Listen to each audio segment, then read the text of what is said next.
ગુજરાતના મેળાઓ. ગુજરાતના મેળાનું નામ, એનું સ્થળ અને મેળાનો સમય એટલે કે એની તિથિ આપણે જોવાની છે. સૌપ્રથમ તો આપણે વાત કરીએ તો અહીંયા આપણે જોઈ શકીએ છીએ કે પહેલો આપણને છે મોઢેરાનો મેળો, કે જે મોઢેરા મહેસાણા ખાતે શ્રાવણ વદ અમાસના રોજ ભરાય છે. બીજા નંબરમાં છે બહુચરાજીનો મેળો, કે જે બહુચરાજી મહેસાણા ખાતે અને ચૈત્ર સુદ પૂનમના દિવસે ભરાય છે. ત્રીજા નંબરમાં તમે જોશો એટલે તમારે આવશે શામળાજીનો કાળિયા ઠાકરજીનો મેળો, કે જે શામળાજી એટલે અરવલ્લી એ પણ રાજસ્થાનની બોર્ડર પર આવેલું છે અને કારતક સુદ 11 થી પૂનમ સુધીમાં આ મેળો ભરાય છે. ચોથા નંબર ભાદરવી પૂનમનો મેળો, કે જે અંબાજી ખાતે ભરાય છે. અંબાજી બનાસકાંઠામાં આવેલું છે અને એ પણ રાજસ્થાનની બોર્ડર લાગે છે. જે ભાદરવા સુદ પૂનમના દિવસે ભાદરવીનો મેળો ભાદરવા સુદ પૂનમના દિવસે ભરાય છે.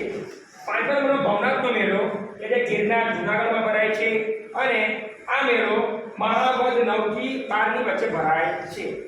તરણેતરનો મેળો ખૂબ પ્રખ્યાત મેળો, વારંવાર પરીક્ષામાં પૂછાતો મેળો. તરણેતરનો મેળો તરણેતર સુરેન્દ્રનગરમાં ભરાય છે અને એનો સમયગાળો ભાદરવા સુદ 4 થી 6 ની વચ્ચે ભરાય છે. સાતમા નંબરમાં તમે જોશો તો આવશે ભળિયાદનો મેળો, કે જે મુસ્લિમ સમાજ માટે ગુજરાતમાં પ્રખ્યાતમાં છે અને આ ભળિયાદ અમદાવાદ જિલ્લામાં આવેલું છે અને ભાવનગરના રસ્તામાં આવેલું છે. તે રજબ માસની તારીખ 9, 10 અને 11 તારીખની અંદર યોજાય છે. મુસ્લિમ ધર્મના વધારે પડતા મેળાઓ તમને આ રજબ માસની અંદર જોવા મળે છે.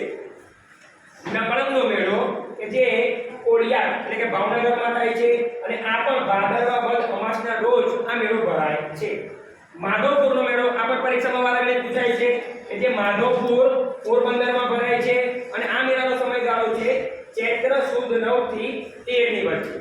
હવે આવ્યો આ પણ મેળો બહુ પ્રખ્યાત છે વૌઠાનો મેળો, કે વૌઠાનો મેળો અમદાવાદ જિલ્લાના ધોળકા તાલુકામાં ભરાય છે અને કારતક સુદ પૂનમના દિવસે વૌઠાનો મેળો ભરાય છે. મીરા દાતારનો મેળો, કે જે ઉનાવા મહેસાણામાં ભરાય છે અને આ પણ તમે જોઈ શકો છો, જે તમને પહેલા કીધું કે મુસ્લિમ ધર્મના વધારે પડતા મેળા તમને રજબ માસમાં જોવા મળશે.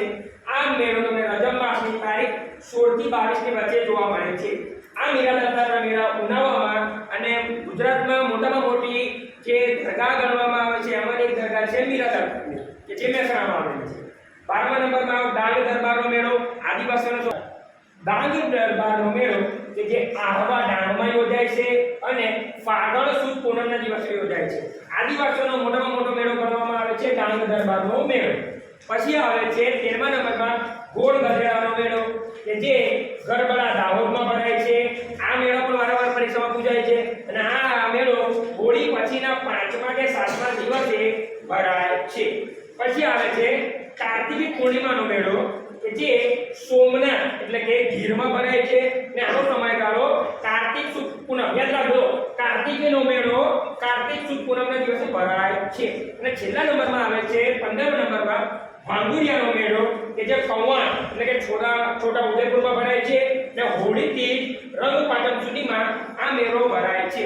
આ 15 મેળા જો તમે તૈયાર કરી નાખો તો તમારી આવનારી ક્લાસ 3 ની એક્ઝામ હોય કે બીજી કોઈ પણ એક્ઝામ હોય, તમારે આ એક્ઝામમાં આમાંથી કોઈ પણ મેળાની પૂછાવાની શક્યતા પૂરી રહેલી છે. Thank you for watching.